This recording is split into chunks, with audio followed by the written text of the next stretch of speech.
This week we're going to be reading one of the longest Parshiot in the Torah, Parshat Pinchas. And it's known that our sages say Pinchas is Eliyahu. And Eliyahu, of course, I'm sure most of my listeners know already, but I'll just say in a couple of words. The person who we call Eliyahu is a prophet that's mentioned in the book of Melachim and in a few other places, in the book of Kings. And he appears all of a sudden. There's no real introduction, where he comes from, who he is. Just some kind of a person, apparently from the right side of Jordan, from the place which today is the country called Jordan. There were Jews living in those areas too. And he's called Eliyahu Atishbi, from a certain place. And he appears all of a sudden at the time of wicked King Achav. And he promises that there will be no rain, because the people are so wicked and they worship idols, there will be no rain for a long time. And then there is this famous episode of Eliyahu on Har Carmel, on the Mount of Carmel.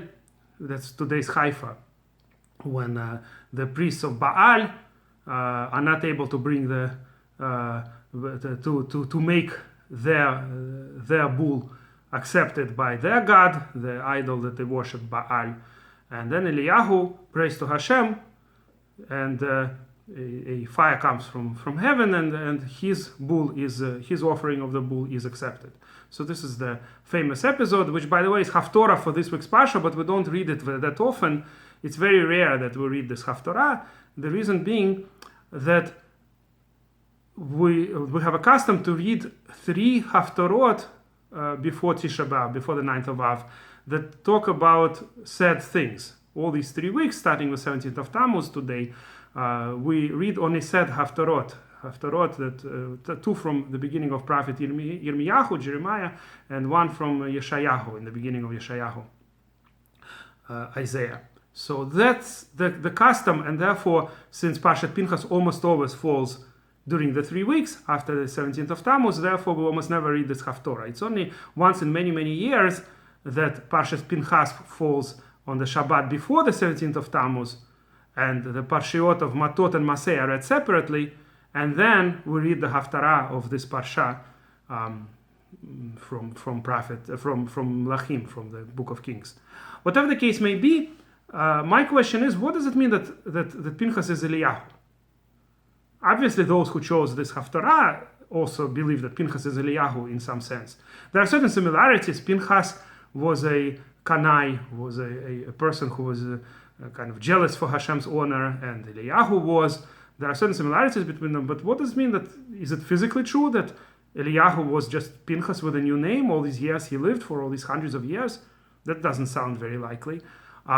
What's interesting is that the Mikubalim, the mystics, the Jewish mystics, including the Vilna Gaon, say that it means that the souls are related.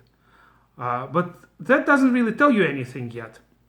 What exactly does it mean? Is it talking about Gilgul, or is it talking about Ibur, what they call when the souls are added to a person? There is this idea that that is discussed in Kabbalah, that sometimes a person already has a soul, but there are additional souls that may enter his body for a time period, and that's called Ibur.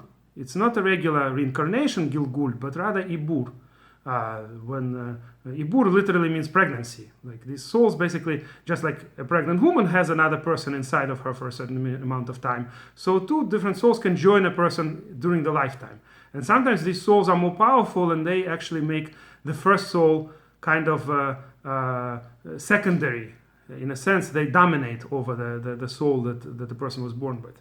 Now, I have to mention here, and this is very important to know, that belief in reincarnation is not an essential belief in Judaism.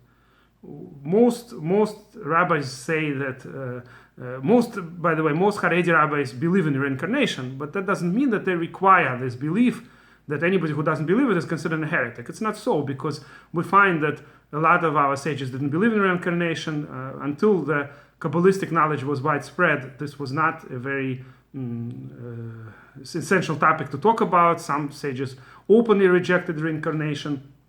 So while reincarnation is believed today by perhaps the majority of Orthodox Jews, certainly by all Hasidim and Sephardi Jews generally believe in reincarnation, there are even in Sidurim, including Article Siddur, when a person goes to sleep, before going to sleep, we say we forgive everybody who did something bad to us, bin bigilgul zeh, bin bigilgul acher, whether it was in this reincarnation or a different life.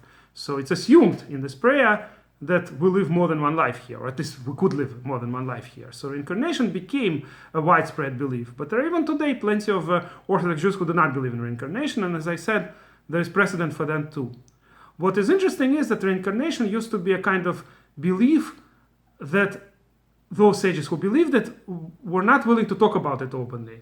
Ramban, for instance, the Nachmanides, Rabbi Moshe ben Nachman, he lived in Spain about close to 800 years ago, I think, and he definitely believed in reincarnation, but he always talks about it only through hints. He's not willing to discuss it openly. Even in his commentary on Eov, where he talks about it the most, he gets them closest to opening this secret. He still considers it a secret. According to him and according to Zoharic literature, there is a place in Eov where reincarnation is discussed, that the reason Eov, this person who wasn't sinful in any sense and still was suffering, is because he sinned in some other life. That seems to be the explanation that is given by his friend Eliyahu ben Berkel Abuzi. Some friend of Eov gives him this explanation, but it's not openly said. It's hinted to, and the Ramban is not willing to openly reveal it. Even Rabbeinu Bachya, who lived a little bit later than Ramban and wrote also commentary to the Torah and other books, also usually only hints to these things. So I was wondering, why is it that a belief that in the East is so widespread, in religions of the East, this is a widespread belief of reincarnation. And not only, there are a lot of different nations that believed in reincarnation and believe today.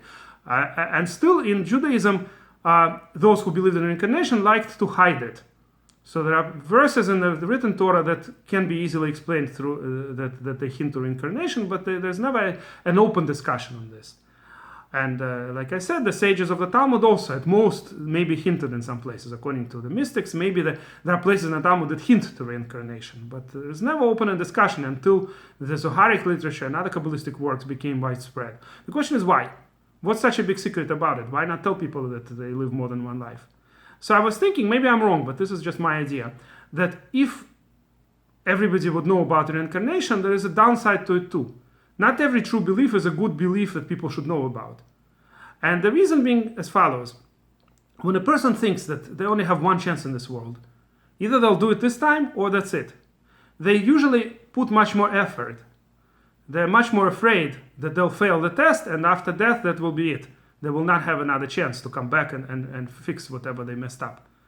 So the belief in reincarnation, in a way, can have a downside effect on a lot of people, that anytime they're not doing well, they're upset, they may have even depression, whatever, they'll just say, forget it. Maybe in the next Google I'll do better. Maybe in the next life I'll do better. And they're not going to try as hard. So maybe that's why the sages didn't really want to discuss it too much.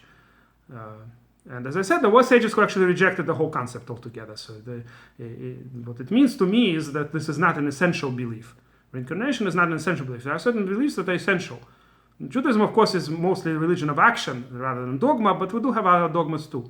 Obviously, an atheist cannot be a good Jew even if he keeps all the mitzvot, right? And similarly, many other beliefs are essential to Judaism. But reincarnation might not be one of them.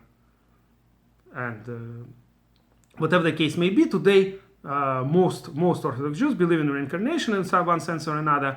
But like I said, the concept is much more complex. It's not just one-to-one correspondence. A person lives and then he dies and then he or she, right, may be born again and lives again a full life, that same soul. Rather, it's much more complex than that. There could be a collection of souls, there could be parts of soul, nitzutzot, right, what's called sparks of soul. There could be a ruach that corresponds to a different nefesh. It could be all kinds of very complex combinations. Sometimes the Mikubalim compare it to a tree which is not doing well, and they give it other trees. They add they combine it with another tree to give it a chance to survive. So sometimes there's maybe a soul that cannot cope on its own, but there will be another soul that is sent to help and whatever. So it's very, very complex. There's a whole book called Sha'ar HaGilgulim, one of the Shmone Sha'arim, 8 gates of Kabbalah Arizal, deals with specifically reincarnations. And a somewhat later book also based on it is called Sefer HaGilgulim. So there are, according to Arizal, and according to Arizal is basically the standard of the Kabbalistic thought in Judaism, it comes out that it's far more complex than a simple, new life for a soul in a different body. It's far more complex than that, with combinations and with all kinds of sparks of the soul, etc. So whatever the reincarnation means, again, there could be some disputes about the details, but what it really means is that at least the person, when he or she dies, they may have other chances to come back to this world, either partially or fully, whatever that means. Again, how do we understand ourselves as being part of ourselves? Well, the truth is, it's even harder to understand ourselves without the body as well. It's not any harder to understand part of the soul and to understand the soul without the body. We're so accustomed, with the body we lived all our lives. How does a soul live without the body? What exactly is the soul without the body? So just like that is hard to understand. While we're within our bodies, it's impossible to imagine fully what it means to be the soul without the body. So to part of the soul, it's harder to understand, right? What exactly does it mean that there is a combination of souls, right? And a whole orchestra, right, of different souls. Interestingly, by the way, there is a midrash that discusses which tribe Eliyahu came from. There was an opinion, for instance, he is a Kohen. That seems to match the idea that he is continuation of Pinchas, physically or spiritually. But there are other opinions that Eliyahu is from the tribe of Gad. Why would it be Gad? Because Gad was on the right side of Jordan, on the eastern side of Jordan, and Eliyahu was in those areas. Maybe that's why. And there's an opinion that he comes from Binyamin. But like I said, we know very little about Eliyahu. Eliyahu is one of the most mysterious personages in the Tanakh. He appears out of nowhere all of a sudden, and then he disappears also in some weird way. In some sense, there's a statement that he never really died, whatever that means, just ascended to heaven. The last prophet, Malachi, the messenger, says about Eliyahu that if it's the same Eliyahu, it's not really clear, but it says that at the end of days, Hineni sholech lachem et Eliyahu Hanavi. I'm going to send you Eliyahu Hanavi. Eliyahu is apparently Eliyahu without the vav. Sometimes he is in Tanakh mentioned without the extra vav, just Eliyahu.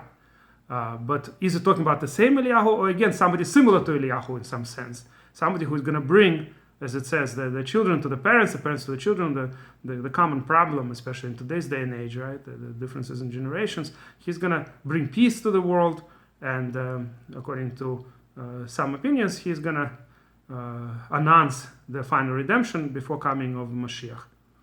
And I'm going to end on this nice note. Maybe we all merit to see this, to see the coming of Eliyahu.